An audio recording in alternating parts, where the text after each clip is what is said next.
Você sabia que a expressão pensando sobre ou eu vou estar realizando, elas são advindas aí do inglês? Elas são expressões chamadas de estrangeirismos e são frequentes no nosso vocabulário. Hoje, aqui no Bom Dia Nordeste, a gente recebe o professor e mestre em linguística, Adriano Marinho. Bora conversar com ele? Bom dia para você, Adriano. Bom dia, obrigado pelo convite. A gente que agradece, porque é um assunto muito interessante e eu queria primeiro que você explicasse para a gente o que é estrangeirismo. Como é que ele surge, né? Como é que surge geralmente? Alô? Acho que a conexão tá ruim com ele, né? A gente está falando aqui sobre estrangeirismo e como é que essa mistura, né, de diferentes línguas que a gente acaba falando. Tem tantas palavras que a gente mistura do inglês, né? O self-service. Tem mais quais, hein, que a gente usa? Eu lembrei agora do self-service. Tem tantas palavras em inglês que a gente mistura na hora, ok? Você está ouvindo a gente agora? Agora sim, estou Ah, ouvindo. perfeito. Professor, o que é exatamente um estrangeirismo e como é que ele surge? Pronto, perfeito. O estrangeirismo, ele nada mais é que o uso dentro de uma língua, no nosso caso aqui do português, né, de expressões que vêm de uma outra língua. E esse uso, né, ele não está necessariamente atrelado, né, a uma tradução específica, né? E ele acontece nessa língua quando ela tem um contato, né, com outros. Né? Ele surge exatamente desse contato que a língua tem, né, com a outra língua, né? Então, quando a gente fala, por exemplo, do inglês, né, o inglês ele tem um prestígio muito grande, mundialmente, até pelo grande impacto que tem, né, os Estados Unidos no mundo, né, através da arte, através da política. E aí a apropriação de termos dessas culturas, né, nos proporciona aí o incremento, né, da nossa língua com determinadas palavras e expressões. A gente tem muitas palavras, né, que a gente usa no dia a dia. Às vezes, né, professor, a gente fala sem nem perceber direito o que a gente está dizendo quando a gente fala jeans, quando a gente fala me passa esse laptop, o mouse do computador, eu vou pedir um delivery. A gente acaba falando palavras em inglês, mas a gente coloca no meio do português e fica essa grande mistura, né? Exato. E, inclusive, você citou um exemplo do gerundismo, né?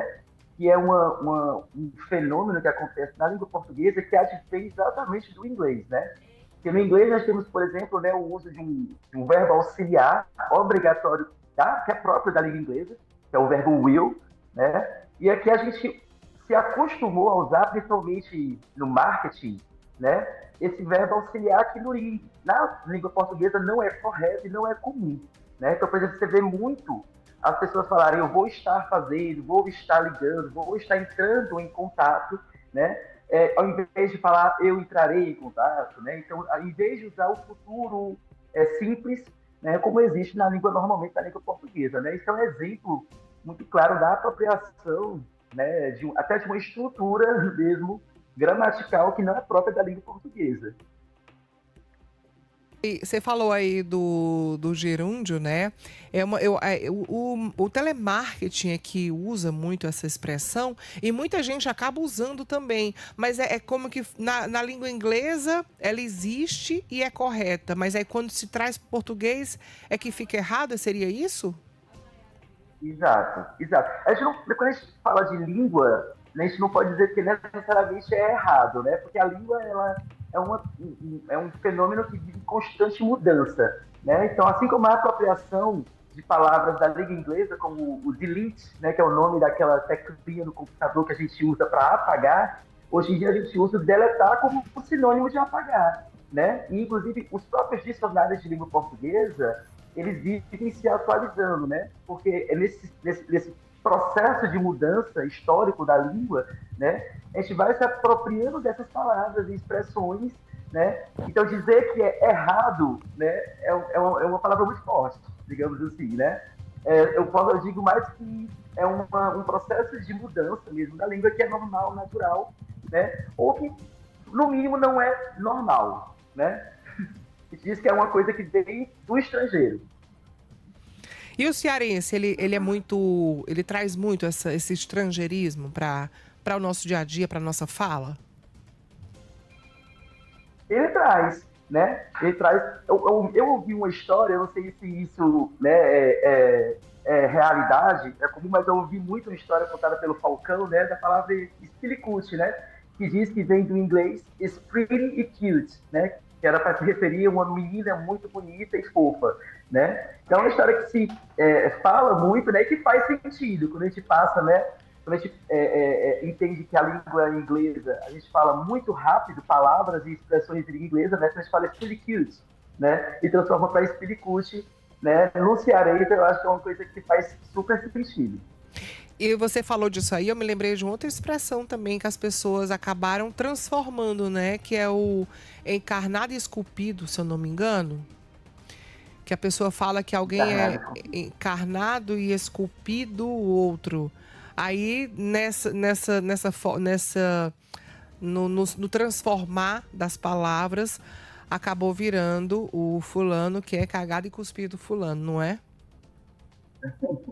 Faz sentido, faz sentido. Mas assim, tem muitas curiosidades, né? As palavras também que surgem, né? Porque assim, esse processo de mudança da língua e de apropriação, né, de termos de outras línguas, né? Surgindo assim das mais variadas formas, né? A palavra biquíni, né? O biquíni, que é assim, uma peça de roupa que é muito comum no Brasil, né? É uma palavra que veio inclusive do inglês, né? Que a história dela é de uma ilha, na verdade, que é chamada The Bikini Island, né, na costa dos Estados Unidos. E nessa época, essa ilha ela era usada muito para testes de bombas, né, do governo norte-americano. E aí o criador da peça de roupa biquíni, né, que não foi um brasileiro, obviamente, ele usou o nome da ilha como para patentear, no caso, né, o nome da peça de roupa, né, porque segundo ele essa peça de roupa ia ser bombástica, né, e tudo mais. Então nesse sentido, né, pegou a palavra, né, e hoje em dia mundialmente essa peça de roupa, né, que não está atrelada exatamente a uma marca, né, é conhecida como biquíni. Né? E a gente pensa que é uma palavra da língua portuguesa, né? Até porque aqui se usa muito e tal. Mas foi uma palavra que veio, né? É baseada em um nome de uma ilha nos Estados Unidos. Bacana. Agora existem palavras também, assim como essa, que a gente usa no nosso dia a dia, que vêm de outras línguas e que ainda não são oficializadas como parte da língua portuguesa, ou que seja como esse caso do biquíni? Nem todas as palavras elas são oficializadas, é como eu falei, né? Os dicionários de língua portuguesa, eles vão se atualizando. Né? Então, talvez um dicionário que eu pegue em 2025, no ano que vem, já tenha novas palavras, né? Como o exemplo que eu citei da palavra deletar, né? Mas tem palavras que já foram totalmente incorporadas, né, à língua portuguesa, como futebol, como chope, né? Não exatamente, elas sofrem pequenas alterações, né, como o futebol nos Estados Unidos, né? Do inglês você tem lá o futebol com dois Os, né? E aqui nós temos com U e com o E, né? Mas também tem outras palavras que ainda, né, não sofreram alterações, né? Como, por exemplo, feedback, que é uma palavra totalmente inglesa e a gente utiliza na língua portuguesa, né? Normalmente.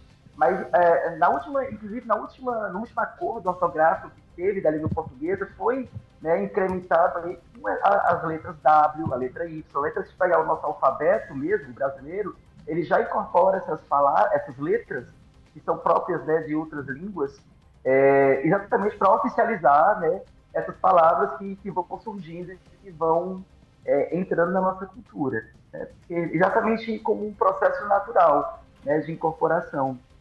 Então, quando a gente fala de oficialização, né, é uma coisa que depende muito desse processo. É verdade. Agora, Acho que pode falar, professor.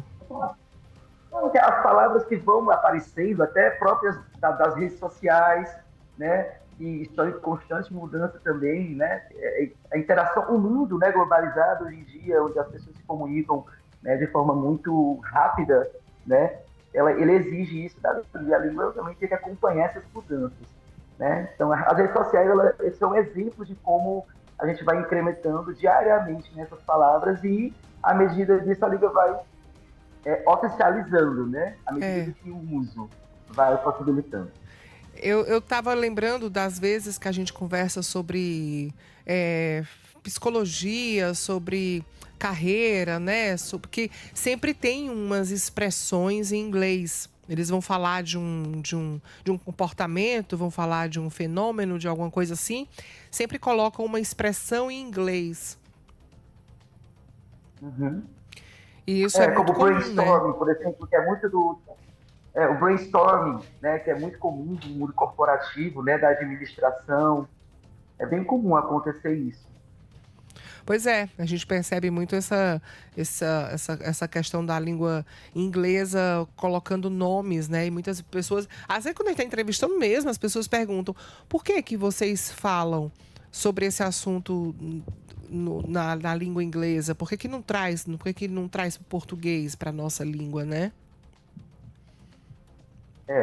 E é interessante a gente notar também que a língua inglesa ela tem esse fator, né, de importância, né, e de influência no mundo, né, mas o oposto também acontece. Quando a gente fala da linguagem acadêmica, por exemplo, no inglês, né, a maioria das palavras que são usadas na linguagem acadêmica ou na linguagem formal, elas parecem muito com o português até. Porque a língua inglesa ela é uma língua que bebeu, digamos assim, né, de várias outras línguas, né? Ela tem uma árvore genealógica, digamos assim, né, bem diversa, que inclui inclusive o latim. Né? Então, se você perceber em textos acadêmicos de língua inglesa, você vai ver muitas palavras cognatas, como a gente fala, né? Palavras que se parecem com o português, né? Às vezes nem sempre são exatamente iguais, né? Em sentido, no significado, né? Mas é interessante ver esse movimento também, o oposto acontecendo. Oh, e pra E não gente. só da língua inglesa também, né? A língua francesa também, a palavra garçom. Né? Se a gente pegar a palavra garçom, que significa garoto, mas que ela tem uma conotação diferenciada no Brasil. Né? Agora, pra gente encerrar, existe alguma história curiosa por trás dessas importações, como essa que você já falou, né? Que a língua portuguesa faz? Tem alguma outra que você lembre? Tem. Assim, não lembro exatamente da língua inglesa, né? Mas eu posso dizer, por exemplo, a palavra sabotagem, que vem de sabot, né? Do francês. Dizem que naquela época existia uma peça de madeira, né? De tamanco, que eles jogavam em máquinas, né? Jogavam em máquinas para sabotar. E aí virou sabotagem, né? E tem outras palavras também do próprio inglês, né, com a palavra stress, né, que agora ganhou até um verbo, né, a palavra stress, que no sentido, eu posso usar, por exemplo, stress a word, né, no sentido de chamar atenção para a palavra, ou de sublinhar aquela palavra, né, e aqui a gente usa como um verbo, né, estressar, quando você está chateado, né, com raiva. Então tem essas curiosidades aí na nossa língua, quando a gente muda, né, transpõe para a nossa língua portuguesa, né? E uma curiosidade O, também. o, a, Sim, diga. não? A palavra marmelada também, né? A palavra marmelada que vem do grego, né? Então, a tradução de marmelada do grego é maçã doce, né? Mas a gente usa marmelada aqui com outra conotação, uma conotação totalmente diferente, né, da sua criação. E aí a gente encerra então falando que a palavra é as palavras saudade, não é? Que não existe em outro idioma? Não existe. Porque aqui a gente tem um substantivo para Isso, esse sentimento, né? isso. Saudade. E lá eles não têm esse substantivo, né? Quando eu quero nomear esse sentimento, eu tenho que usar o verbo. Então, quando eu digo, eu sinto saudade, né? No caso, I miss you. Pois é. Então tá aí. Um assunto maravilhoso que daria pra gente bater um papo enorme, porque são muitas histórias, né, por trás da nossa língua e das línguas do mundo inteiro. A gente conversou com o professor Adriano Marinho. Professor, muito obrigada, viu? Eu que agradeço. À disposição. Obrigada.